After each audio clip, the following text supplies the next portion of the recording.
Olá! Hoje a gente vai mergulhar nos materiais técnicos bem interessantes, muitos do IBGE. Vamos ver como o nosso território é mapeado e, mais importante, como essa informação toda vira, bom, algo útil no computador. A ideia é entender como que a gente pega a complexidade do Brasil, né, bacias hidrográficas, cidades, estradas, e transforma isso em dados digitais que servem para planejar, para gerenciar. Como isso funciona? Pois é, aí que entra o tal do geoprocessamento, ou SIG, Sistema de Informação Geográfica. E olha, não é só um programa de computador não, viu? É todo um conjunto de métodos, de tecnologias e, claro, de dados. Dados georreferenciados. Georreferenciados, quer dizer que eles têm uma localização exata na Terra, certo? Exatamente. Os manuais do IBGE que a gente está vendo mostram bem esse processo acontecendo na prática. É fascinante. Certo, então o SIG seria, assim, a ferramenta por trás dos mapas digitais que a gente usa hoje em dia. Mas como ele organiza tanta informação, os documentos falam nos códigos, tipo hidrotrecho drenagem L, trate trecho ferroviário L. Parece que as coisas ficam separadas, né? Isso, perfeito. A chave é pensar em camadas ou planos de informação. Imagina assim, várias folhas de transparência, uma em cima da outra. Numa folha, só os rios. Na outra, só as ferrovias. Numa terceira, os limites dos municípios. Cada camada agrupa um tipo de dado geográfico. Pontos, linhas ou áreas, que a gente chama de polígonos. Ah, entendi. Como se fossem gavetas diferentes para cada tipo de coisa no mapa. Exato. E essa separação é o que permite a análise. Você pode cruzar as camadas. Então, tipo, eu poderia pegar a camada de rios e colocar por cima da camada de áreas de proteção ambiental para ver onde elas se encontram? Sim, um trecho de rio, um município específico, ele não é só o desenho no mapa. Ele carrega informações junto, os tais atributos. Atributos? Como assim? Uma linha que representa uma ferrovia, por exemplo. Ela pode ter atributos dizendo o nome dela, se está funcionando ou não, qual é a bitola, essas coisas.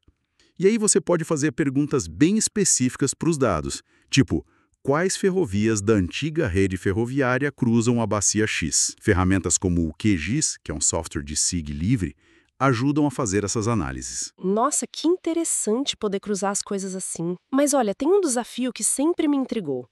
Nosso planeta é uma bola, né? E os mapas, as telas do computador, são planos. Como que faz para representar um sem distorcer demais o outro? As fontes falam muito de projeções, sistemas de referência de coordenadas, Sirgas 2000. Ah, esse é um ponto fundamental, essencial mesmo. As projeções cartográficas são, basicamente, fórmulas matemáticas. Elas tentam representar a superfície curva da Terra num plano. E os sistemas de referência de coordenadas, como o Sirgas 2000, que é o oficial aqui no Brasil, eles definem um ponto de partida, um modelo da Terra, o datum, para garantir que as coordenadas sejam consistentes, sabe, no país inteiro. Sem isso, as medições seriam uma bagunça. E a escolha da projeção faz diferença, né? Eu li algo sobre transversa de Mercator, UTM, cônicas. Muita diferença. Não existe projeção perfeita, esse é o ponto. Cada uma distorce alguma coisa. Algumas conservam as áreas, ótimas para calcular desmatamento, por exemplo, outras conservam melhor as formas locais, boas para navegação, outras as distâncias.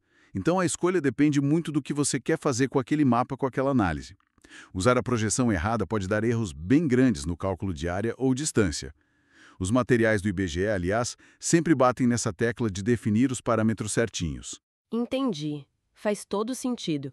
Ok, então temos os dados organizados em camadas, projetados direitinho para representar a Terra. Mas onde que a gente guarda tudo isso para poder trabalhar? Deve ser um volume gigante de informação, né? Geralmente é bastante coisa. Isso fica guardado no que a gente chama de bancos de dados geográficos. Os materiais até mostram exemplos de importar camadas para bancos como o Spacialite. Esses bancos são otimizados para esse tipo de dado espacial. Eles guardam não só a geometria, os pontos, as linhas, os polígonos e os atributos que a gente falou, mas também permitem fazer consultas espaciais complexas. Consultas espaciais, o que seria isso na prática? Imagina você poder perguntar para o banco de dados assim: me mostre todas as escolas, que seriam pontos no mapa, que estão a menos de 500 metros de rios classificados como poluídos, que seriam linhas com esse atributo específico, e que ficam dentro desta área urbana aqui, que seria um polígono. Uau! Esse tipo de pergunta que mistura localização com as características, né, os atributos, é aí que está o grande poder de análise do SIG. Nossa, é muito mais do que só fazer um mapa bonito, então. É análise pura. Então, vamos recapitular rapidinho. O SIG organiza os dados do espaço em camadas, usa projeções e sistemas de referência para representar a Terra de forma precisa num plano.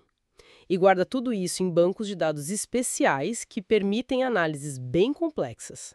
É a base de como a gente entende e gerencia o espaço hoje, né? Exatamente. E isso puxa um último ponto, que também está nos materiais e é super importante.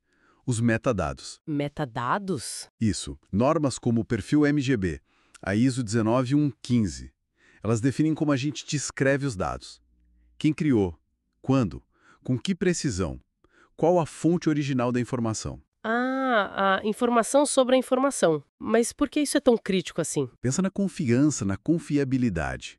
Se a gente vai tomar decisões importantes, né, onde construir um hospital, como gerenciar a água de uma bacia, para onde expandir a cidade, a gente precisa ter certeza que os dados geográficos que estamos usando são, adequados, confiáveis. Os metadados são a chave para essa avaliação. Entendi. Sem eles, a gente está meio que no escuro sobre a qualidade do dado. Pois é, e no mundo com tanto dado espacial voando por aí, fica a reflexão, né? Como garantir que a gente está usando a informação geográfica certa, do jeito certo, para tomar as melhores decisões? Para planejar um futuro melhor, a qualidade da decisão está diretamente ligada à qualidade e ao entendimento do dado que está por trás dela.